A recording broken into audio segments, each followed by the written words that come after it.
Hello, hello, hello, and welcome to this Facebook Live today on this World Remembrance Day of the Holocaust. With me today, I'm very excited. I'm Tammy Leader-Fuller. I am the founder of Campowerment, and I am here with a very special friend of our family, of my mom, and a legacy educator who has taught me and our community so much about living and loving and living your legacy, living and leaving your legacy. Merle, welcome. She is the author of the book Living and Leaving My Legacy that was out last year and is coming out again. And Merle is a legacy educator who spent 26 years as the educational director of the Holocaust Documentation Center, Documentation and Education Center in South Florida. Merle, welcome. I want to thank you for being here. Talk to us today about the idea of anti-Semitism and just hate that's bubbling up around us and why this day is so important, not just for Jewish people, but for all of us to understand what's happening around us and to never forget. So a perfect example of this is after the Holocaust, the expression never again was so prominent, but it is happening again. It's happening to people all over. And I think this summer, 2 years ago with Floyd's, with George Floyd's death, really made people aware of how difficult and how painful this is for so many people. There's so much prejudice. And so I think that this is not just a Jewish issue. The Holocaust has never been just a Jewish issue. This is an issue for everyone to learn and understand that unless we do something with this prejudice that's been unleashed in anti-Semitism, our country is just going to keep becoming more and more divided. And it's really very scary. As a child growing up Jewish, we had always heard about the Holocaust with a never again, never forget, never again.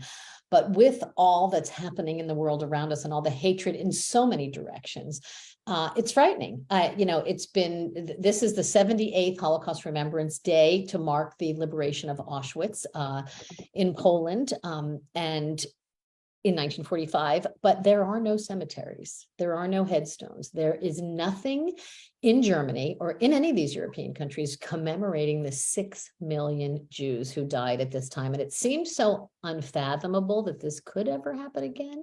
But in the world in which we are living right now, as we watch this stuff unleashed, what can we do, about this, it's all minorities. What do we learn from the Holocaust that we should apply to the anger that's being unleashed all around us right now? Well, I remember the day when the riots were happening in Charlottesville and how scary that was, because at that point I had talked to several Holocaust survivors who were really starting to be scared because so many of the signs that they're seeing, that they saw then, that they're seeing now, have again, prejudice has just been totally unleashed. And what really happened so many years ago, so we as Jews grew up knowing about the Holocaust, but most people didn't. And in the 80s, it was not talked about. When the Holocaust survivors came to the United States, many of them came thinking they would be embraced and thinking that they would be welcomed in America. And unfortunately, for so many of them, they came with these ideals of what it was going to be like. And instead, their families really had very different expectations. Their families, for example, were not interested in hearing about what went on. They'd say, you know what, it's time to forget. You've got to move on. If you think you had it bad, we had no sugar and butter. So they did not understand, and they couldn't be there for the survivors. So what happened to the survivors is they came and they just kind of formed groups of just people who had also been through the Holocaust, because those were the only people who would understand. So in the 80s, when Holocaust deniers really started surfacing, the first people who really talked about it, Elie Wiesel wrote his book Night, but also the liberators were the ones who said, who had actually come home and never talked about the Holocaust. They just kind of buried it. The liberators used to tell me that they would put the pictures that they had up in the attic and keep them there. never talked to their families, never told them anything of what they saw. But once they heard the Holocaust deniers, they said, you know what, we have to tell the story. And so it was the liberators who first were there to say, we were there, we saw it, this is what happened. And so since then, there's been, there are Holocaust centers that have popped up all over our country and all over the world, really. And the only way I think that we can ever move forward is to educate people. And the education just has to be across the board in every way. And it's not just about anti-Semitism, but it's about prejudice against everyone. And accepting the diversity of people. I mean, this is so important.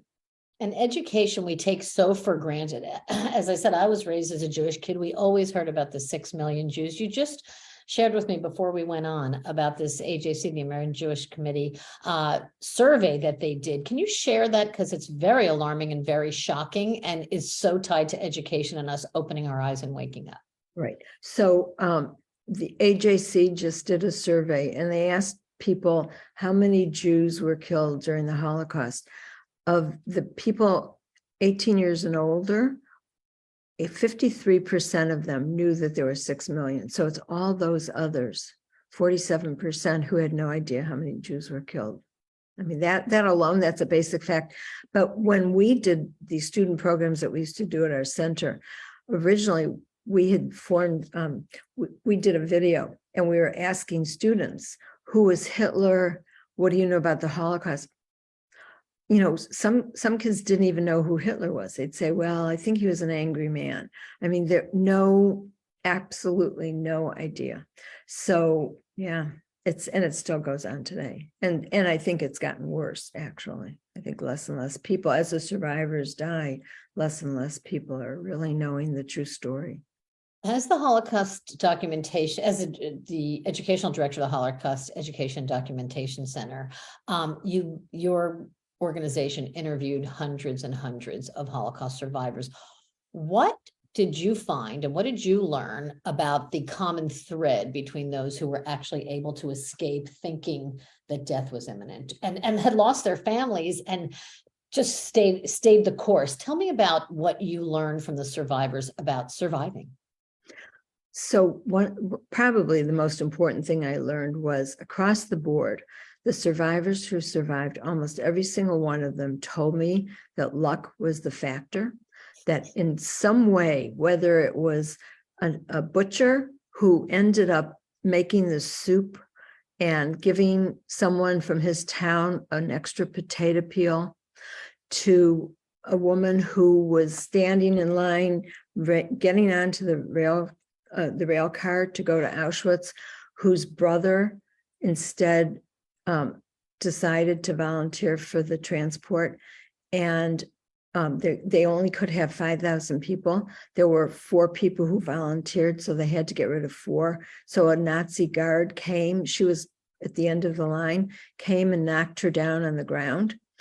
And when she went to get up, he motioned her to go away, just go away somewhere. And so she got out of line and her brother instead went to Auschwitz and eventually died. So luck was really the biggest factor. One of the things that I learned about how they dealt with death was that, most of them who survived did not survive with their families intact. And periodically there would be someone who was fortunate enough to have a sibling or a parent who still survived.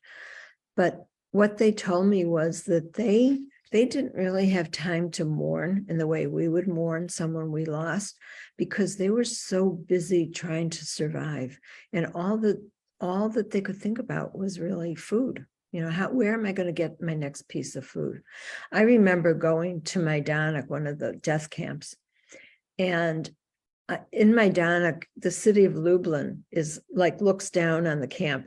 It's pretty hard to believe that anyone actually lived there, but they did.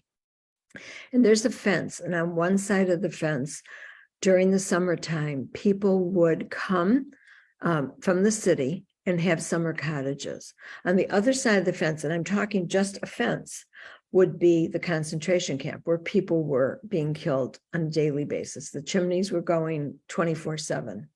And I was with a survivor, and he said to me, they were planting fruit and vegetables and gardens, and we were looking for one blade of grass to eat. It's hard to imagine, but this was what was going on. And people, used to say, oh, we didn't know, we didn't, had no idea, but we did. And the United States knew too. And our government did not really act the way they might have acted either. And having said that, knowing all the changes and watching the hatred bubble up again, not just in the world of anti-Semitism, but in the world of anti-minorities, period. It's this whole white supremacy thing that is bubbling back up that we never, ever could have imagined could be facing us. We thought we had learned the lessons from the Holocaust. We thought that this whole never again, never forget. Do we have amnesia? And what can we do to educate our kids coming up and our grandkids and people who just don't know or haven't heard, or maybe getting poison in their heads that this is all not really happening? Well, in Florida, we have a mandate to teach Holocaust education in the state. And we start as early as kindergarten talking about character education. And so it really begins when children are very young and learn to respect one another, to be kind. So I'm just going to tell you an example of someone and what happened to her. So there was a woman named, and she's still a friend of mine, named Angela King. When she was young, as a teenager, her father had a lot of prejudice. And so Angela learned prejudice from a very early age. Her parents got divorced. During that time, she was lost as a teenager. Angela ended up becoming a skinhead. The group just embraced her and they took her in, and it was someplace she was welcomed. And she had so much anger, and these people had a lot of anger. And so she became a skinhead. And at some point, she was involved in a robbery where she actually was in the car when two other people went into I don't know what kind of store it was, but a Jewish-owned store, and robbed the store. And because she was there as an accomplice, she ended up in prison for 3 years. And in prison, she met some women from Jamaica, some Black women, and it totally changed her life because she learned from them some really important messages. She came out, and I first met her when she was going to one of the junior colleges, and she came to one of our prejudice reduction programs.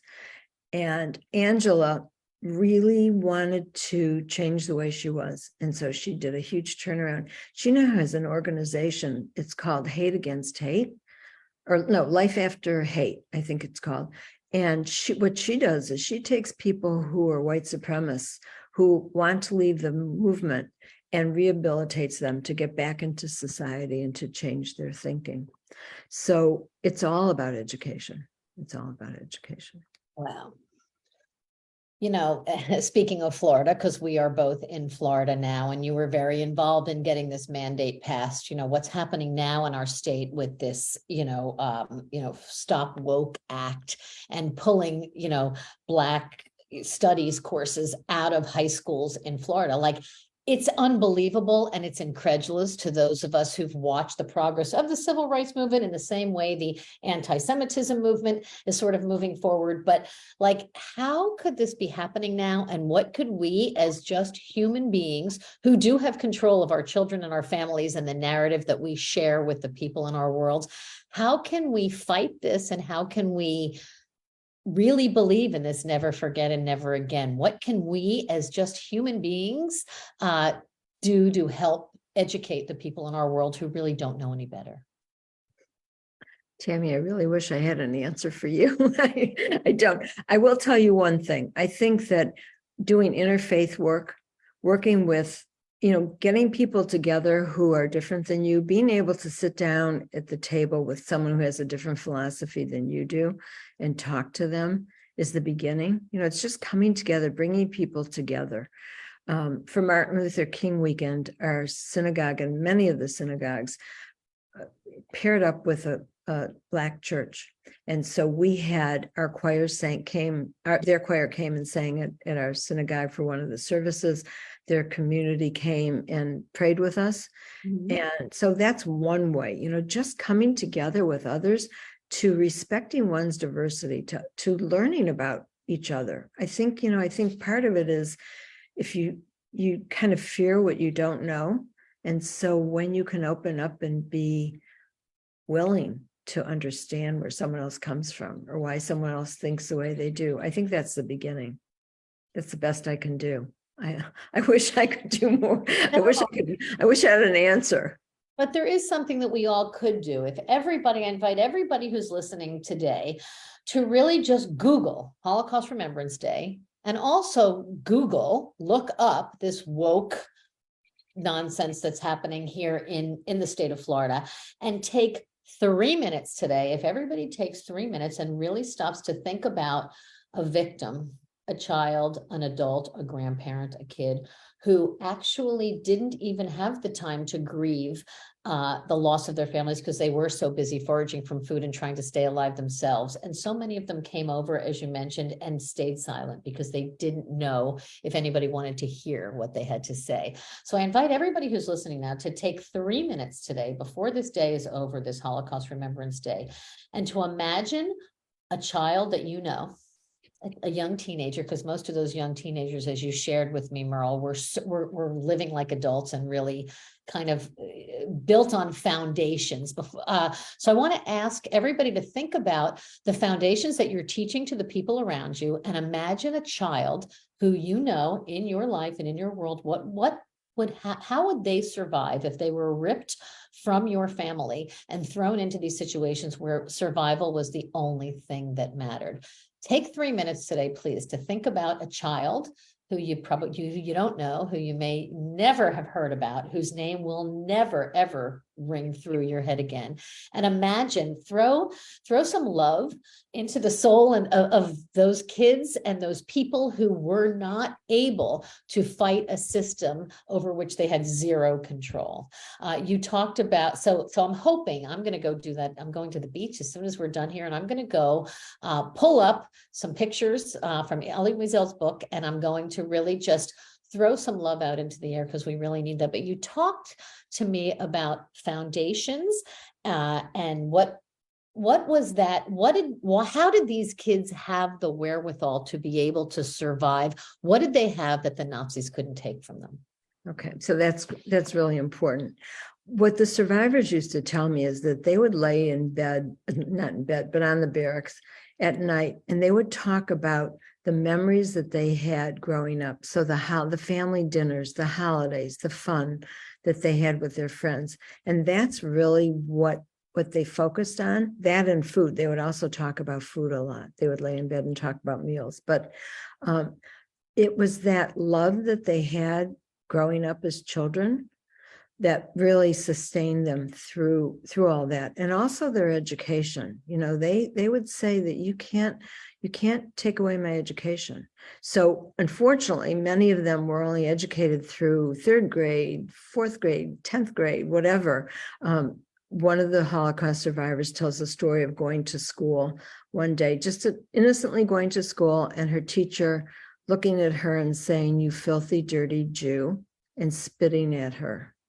And then the kid went home, and she was a young girl, and she went home and didn't even know what that meant. What does it mean to be Jewish? I mean, she was just a young kid. So basically, I think that those are the bottom, that's the bottom line really, is having had that love and experience. On the other hand, people who are child survivors, so those are the ones who are under 14, anyone under 14 before the war started, but really especially the young ones who were maybe put on a train to go to England on the kinder transport. The parents would send them like the parents from Cuba sent their kids on the Pedro Pan, just to get them out and be safe, or who put them in hiding in a farm somewhere. Those young people they lost their whole childhood. They did not have those memories to hold on to. So for the child survivors, who are mostly the survivors who are living now, who are in their 80s, and early 90s, those unfortunate people did not have the childhood memories that they could hold on to. They didn't even, some of them didn't even know. Their parents put them in a Catholic convent, and they were made to believe at 5 years old that they were Catholic, and then didn't even know that they were Jewish when the war ended. There was one survivor, Nita Carroll, who told me that for her, when her mother found her after the war, so many years later, Anita was taught to hate Jews. And her mother said, but you're Jewish. And she just couldn't, she didn't want to be Jewish because Jews were terrible people. So, I mean, it's all that early stuff that just kept them, for those who are lucky enough to survive. Wow. Merle, thank you. Thank you for opening our eyes to this. Thank you for allowing us to really remember on a day that is designed to help us remember and reiterate our commitment to those words, never again, never forget, with the growing prominence of anti-Semitism, with hate, with interracial fighting, with all of the things that are bubbling up around us that we all thought would never, ever, ever come to light in our lifetime. My wish for all of us today, and for everybody who is listening, to take a moment to really reflect on the lives that were lost, that were disappeared. And on this day, may we remember that love can conquer hate, and its foundations, as you talked about, and values and traditions and education that we can really instill in the people who come after us and our descendants, to help them remember that hate will not prevail. Thank you, Tammy. Thank you for having. Thank you for being here, and thank you for being Merle, as I said, is the author of Living and Leaving My Legacy. She has been a legacy educator. Merle has devoted her life to helping people live the life that they want to be remembered for. She, over 48 years, she created 380 journals that she's excerpted. Why, as we leave this, some of those people, all of those people, those millions of Jews were not able to leave a legacy, and so many of them came here and were afraid to speak. Why is it so important for us to declare who we are and how we want to be remembered for those who are coming after us? One of the survivors told me that, this really struck me. She told me that when her husband died, it was the first time she had a place to, a cemetery to go to. So, when she told me that, it really struck me. I think that really how we live our life becomes our legacy. And so if we live a life of consciousness, if we're aware and we do those things and we pass along, then regardless of whether we do anything material, whether we write an ethical will, whether we leave anything like that, the really bottom line is that we just are living our life in the way we want to be remembered. And I think that's really important. One of the other things is those survivors held the memory of those who died in the Holocaust. So all the people, all their family were living alive in their memory. But once the survivors died, all those people died with them. So it's really, I think it's really, really important to be able to pass along the family history, pass along your values, your beliefs, your hopes, your dreams, your life lessons. So they don't die with you. Thank you. Merle, thank you. And to everybody who is commemorating today, and even those who are not, please take a moment to remember those who we should never and we can never forget. And if we can combat hate, and if we can all stick together and recognize that that there's no room for hate in this world, maybe, just maybe we can save it. So thank you. Thanks for being here, everybody. Happy Remembrance Day.